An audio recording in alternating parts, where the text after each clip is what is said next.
Quaid Azam, Part 124. However, Jinnah was still wary.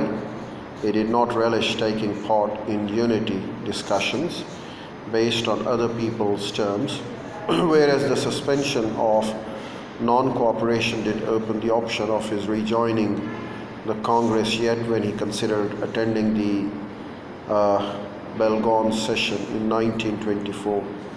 He found himself in two minds. Jinnah had always wanted the Swarajists to adopt purely constitutional methods, but he had no desire to fight their battles for them.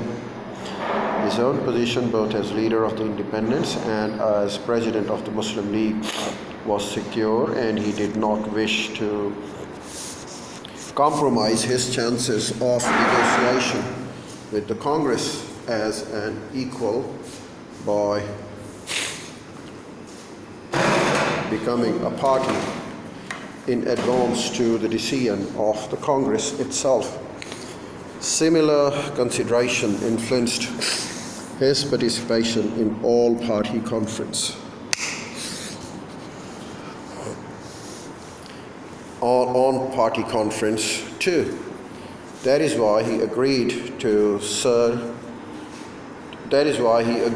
sit on Gandhi's Unity Committee, but on the condition that its decisions were not to be taken by vote. For majority decision, he reasoned, were clearly born of differences of opinions, and he was prepared to subscribe only to such agreements as were voluntarily and unanimously adopted by all. For Jinnah, the leading political light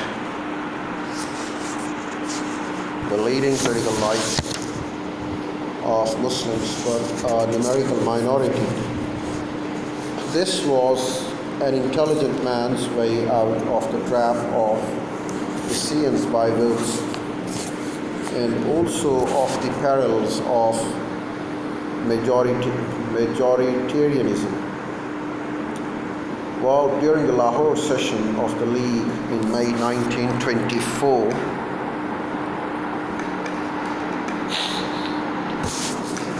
a committee had been appointed to formulate a constitution for it in consultation with other organizations.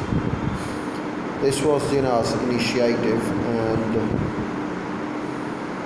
he had invested some hope in it. This theme was proposed to the Congress also of consultations, but it was not welcomed by them. Also, his proposals of holding a joint session at Belgaum, joint between the Congress and the Muslim League. This got turned aside rather brusquely.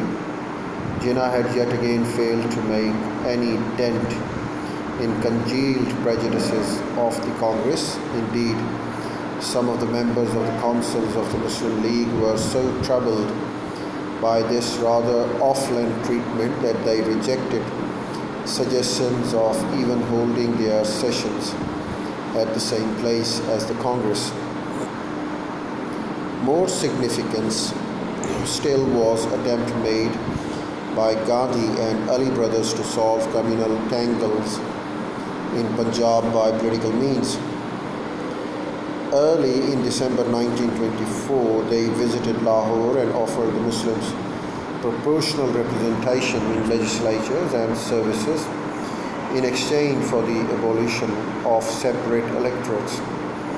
This offer amounted to at least seem like an affront to the League's claim to solely represent the Muslims, and a clear indication of Congress' unwillingness to accept the terms already decided upon at Lahore. The suggestion was, of course, not ultimately accepted, but it emphasized again to Jinnah how the political forces were aligning. Though relations between the League and the Congress had by now become testy, both Jinnah and the Swarajists remained anxious for a settlement. When Motilal Nehru learned that the League had decided to hold a session at Bombay, he urged Jinnah to change the venue to Belgaum, and Jinnah, though he claimed it was too late to do so, did postpone the meeting for several days so as to allow the attendance at the Congress meet.